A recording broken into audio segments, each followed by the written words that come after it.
It's a non-alcoholic beer kind of night. If I drank alcohol, it would be an alcoholic beer kind of night. Because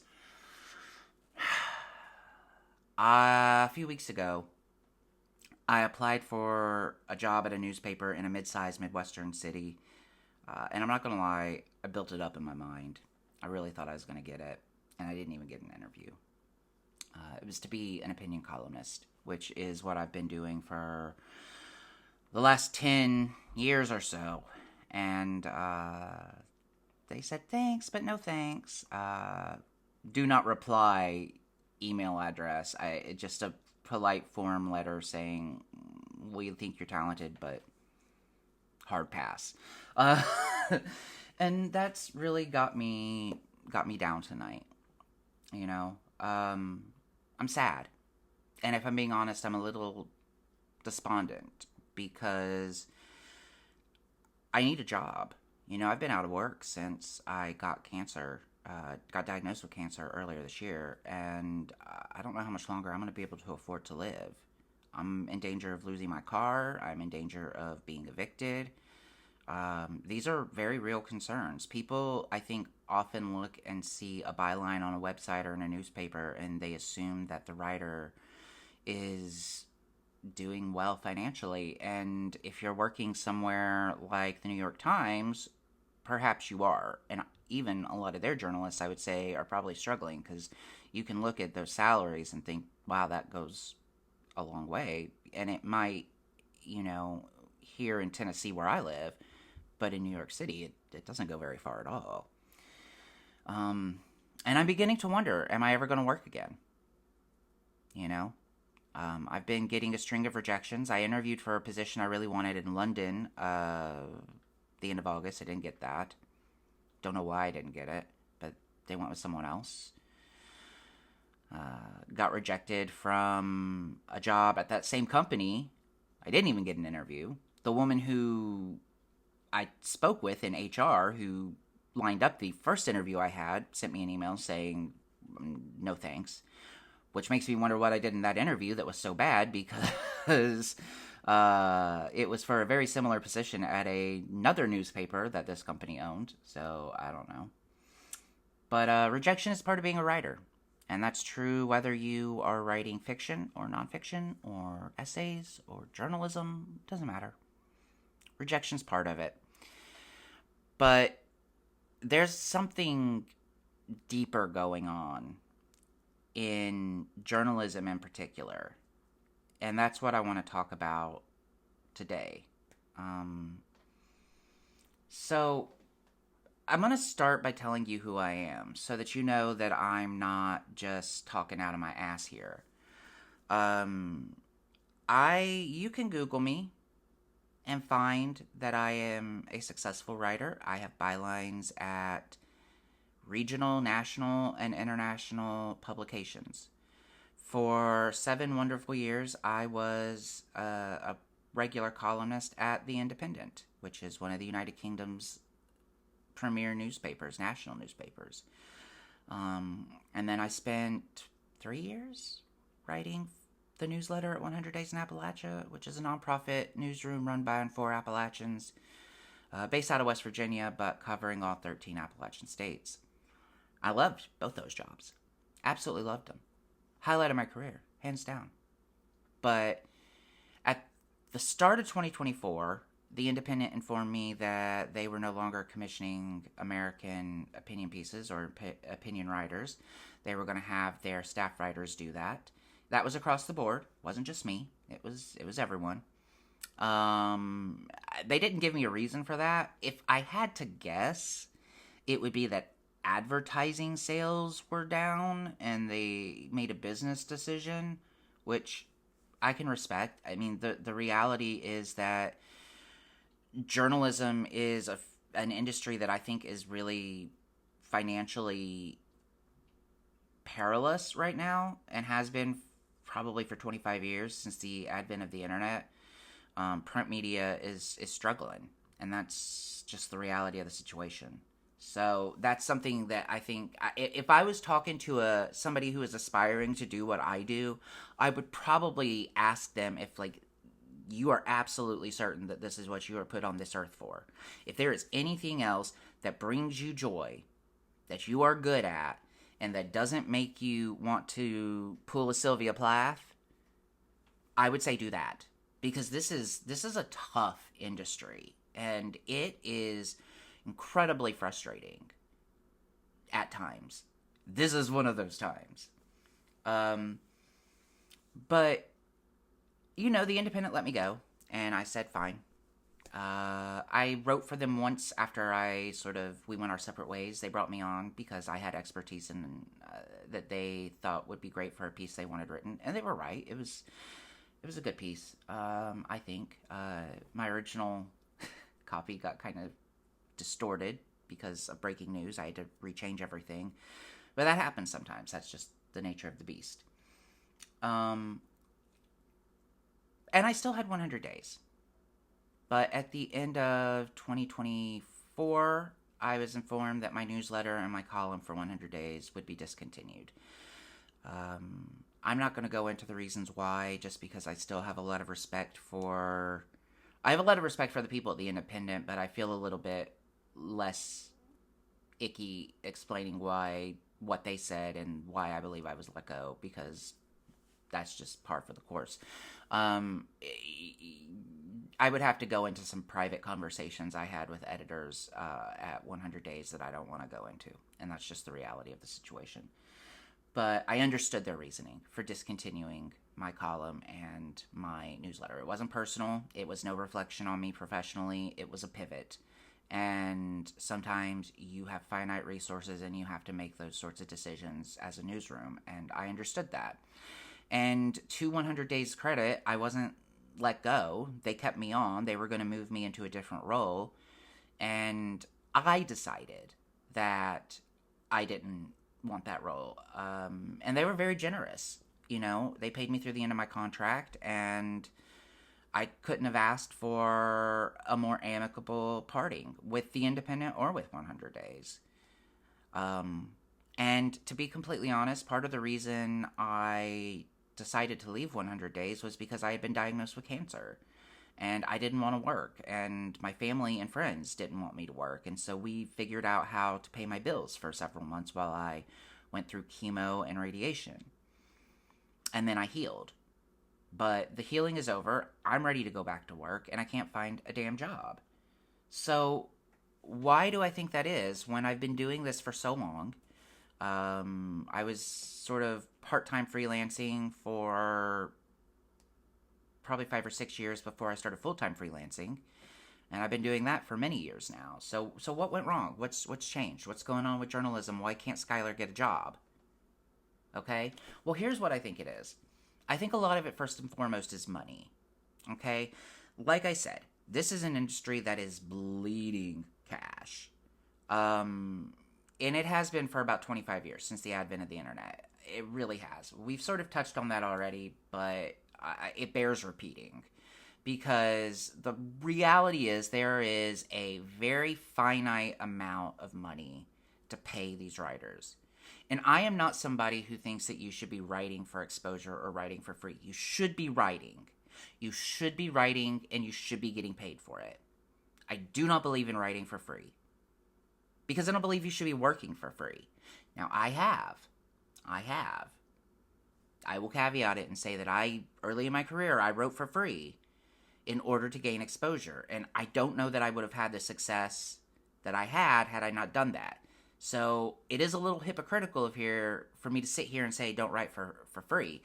But I regret doing it, if I'm being honest. I do. But there is a limited budget that every publication has, and that's true even at the sort of most prestigious publications you can think of, like the New York Times. They do not have the resources to commission every writer, even if they're a good writer. That's just the reality.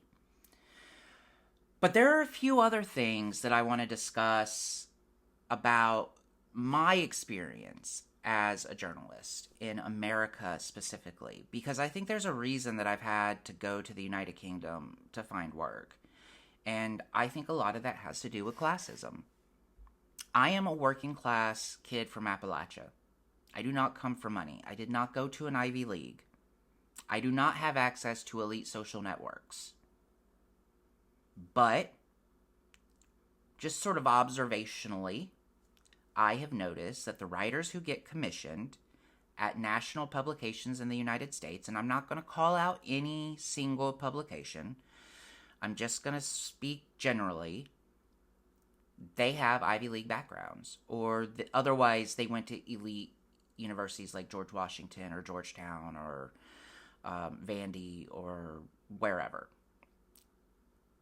The other thing I have noticed is that a lot of writers who didn't go to these elite institutions went to right-wing institutions like Hillsdale, which could clue them into or could connect them with right-wing media networks. And they started in the conservative press. And Caitlin Collins is a great example of this, hosting a wonderful show on CNN now. I'm not trying to, say that because she started out in conservative media, but she went to the University of Alabama and ended up writing for, I believe, the Daily Wire at first, and then went to CNN. So she was able to sort of build her brand in conservative media and then pivot to mainstream media. There's a gentleman working at the Bulwark whose name, Andrew Egger, that's him. He went to Hillsdale and started in conservative media and is now working at the Bulwark. So this is a trajectory that I've seen repeated.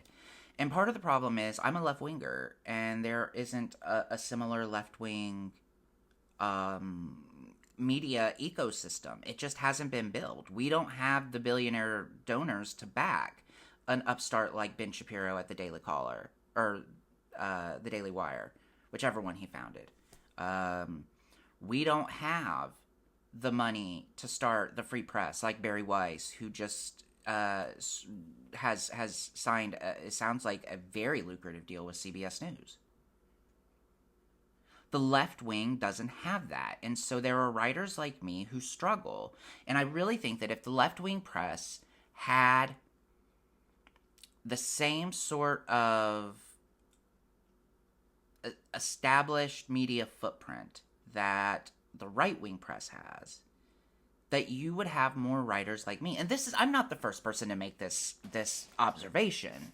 A lot of people, particularly on the left, have made this observation. And if you're on the right, you're probably cheering this on and saying, that's exactly how it should be, we hate you. And that's fine, I get it. But,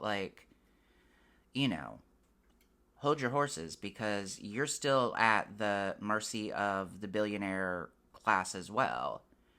And, yeah, Jeff Bezos turned on the left and has decided he will no longer commission left-wing voices, which is why I'm not applying to the jobs that I've seen advertised at the Washington Post, is because I know it won't be considered, because I am a left-winger.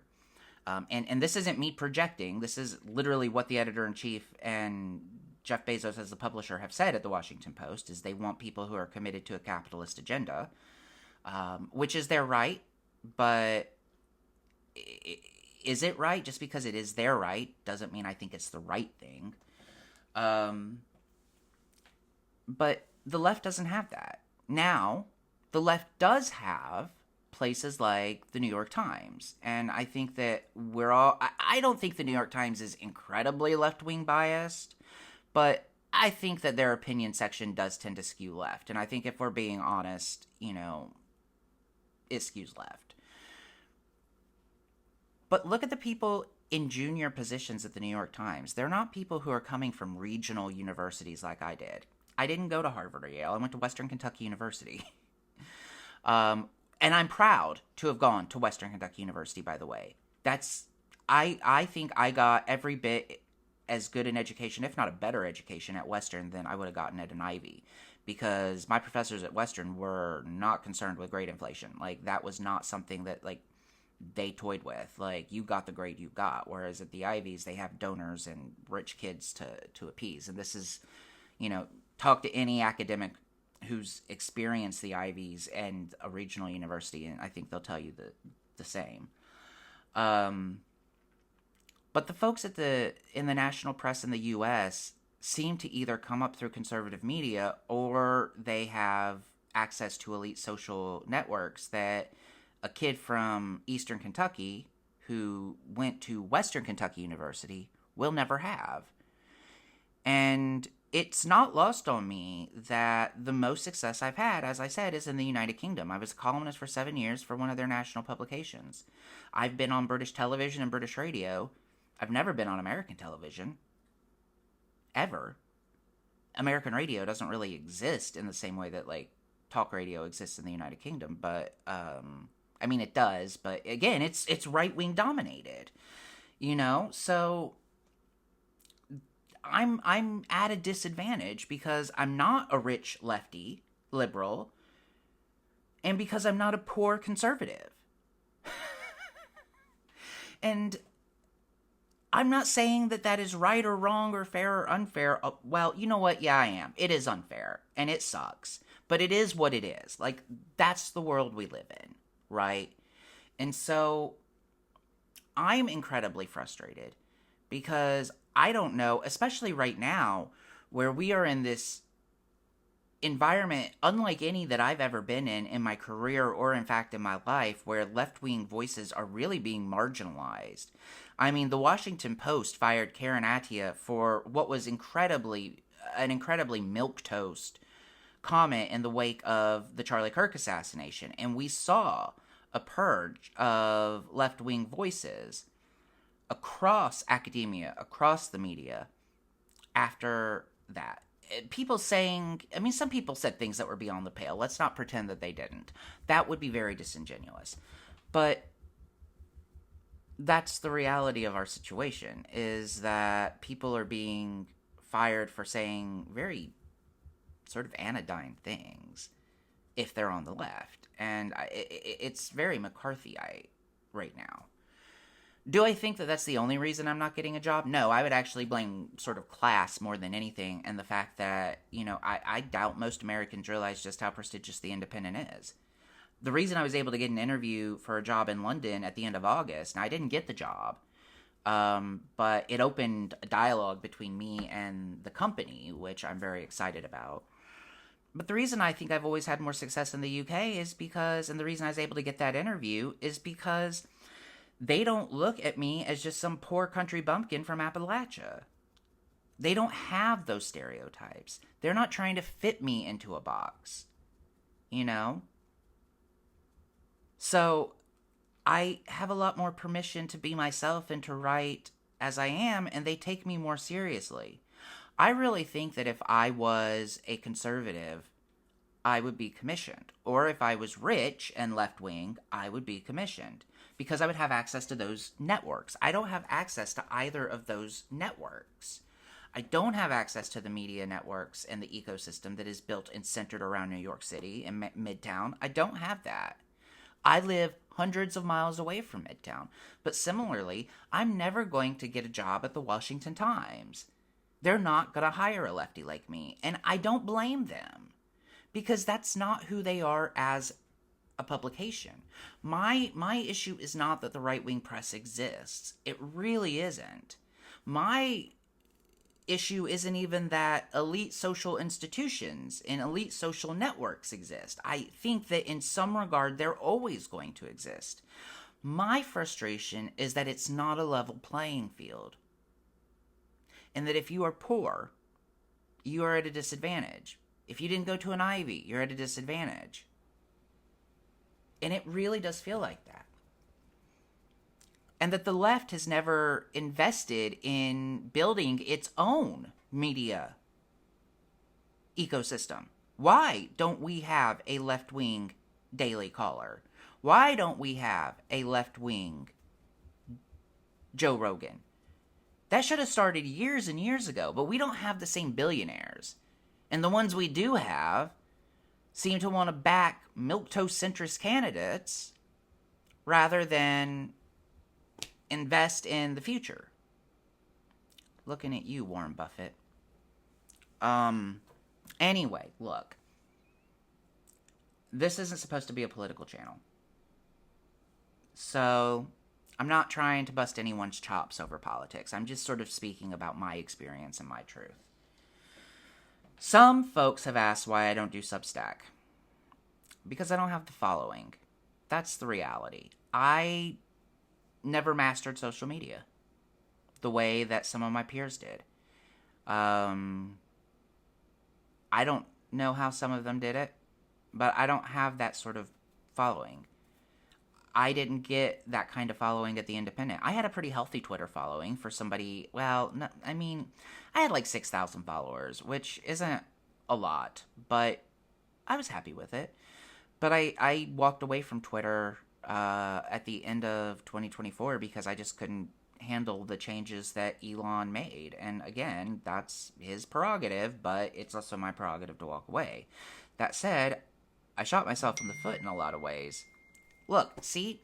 And this is another thing. Like, that text right there, I don't know if you heard it, but, like, that's... One of my credit cards went into default. Both of my credit cards went into default while I was in cancer treatment. They're trying to get me to settle, but I don't have any money to settle with. Until I get a fucking job, sorry, credit cards aren't a priority. But yeah, I don't have the capital to build a Substack from the ground up while not working. I don't have that luxury to sort of, you know, first of all, I don't have the money to do it and to wait for the follower count to grow. But I also don't have the social media following to where I know it would at least start off with enough to pay my bills. I have to work full time. I have to find pay now. So I'm probably going to try and start freelancing again, to be honest. It's something that I haven't really tried to do since I got done with cancer treatments. I was really hoping to find something full time, but I am going to try and start freelancing again. I have my eye on a couple opportunities that I found last night that I didn't know about before. But, you know, so if you're an editor and you're watching this and you're commissioning freelance opinion pieces or criticism for TV or film or music, TV in particular I've written quite a bit about. Currently watching Big Brother UK. Always open to write about EastEnders. Abbott Elementary. These are some of the shows that I regularly watch, but I'm willing to watch and review whatever you want me to. You know, I would love some freelance work, but I would love to find work as a full-time columnist again. Like, I would really, really love to be in a newsroom, and I don't care if it is at a local newspaper in a mid-sized city or even a small town, or if it's at a national publication. I'm not somebody who's snobby and thinks you have to be writing for the national press, otherwise you haven't made it. I think that's ridiculous. I think local journalism is incredibly important, and I would be honored to be an opinion columnist even at a small town newspaper, as long as it's paying enough to pay my bills, you know. But that's kind of what I'm looking for right now. And then I've also applied at a couple different places to be a breaking news reporter. Basically just sort of writing breaking news stories. I live off of breaking news. The Independent, part of what I thrived on there was the adrenaline rush of a breaking story that I had an hour to 2 hours to turn in well-researched copy, 800 to 1,200 words. You know, I love breaking news. I love it. So if I could find something, you know, it's not opinion journalism, but that's okay. Like, I just love writing about breaking news. So that's what I'm looking for. What are you looking for? If you're a writer, what are you looking for? Because I'm going to tell you, you should keep an open mind. You never know where this crazy career is going to take you. I'm trying to keep an open mind. But here's what I'm going to say. If you want my advice, as somebody who's been doing this for a while, with some success, the most important advice I can give you is just pitch. You gotta pitch. The worst somebody can say is no. Rejection is part of the game, and you have to develop a really thick skin. But you have to keep pitching. You can't give up. Why am I still looking for a writing job instead of work in other fields? Because writing's the only thing I know. It's the only thing I'm good at that actually makes me happy. So I have to do it. I don't feel like I can do anything else. And if you don't feel like that, this might not be for you. But if you do feel like that, you just got to be resilient. Don't get down. Keep going. If you don't want to keep going, this isn't for you. You know? And it's okay to be frustrated, and it's okay to be upset, and it's okay to get sad and cry, because this is tough, and because we care about our work. But you just got to keep going. You know? So get to writing, because it's not going to write itself.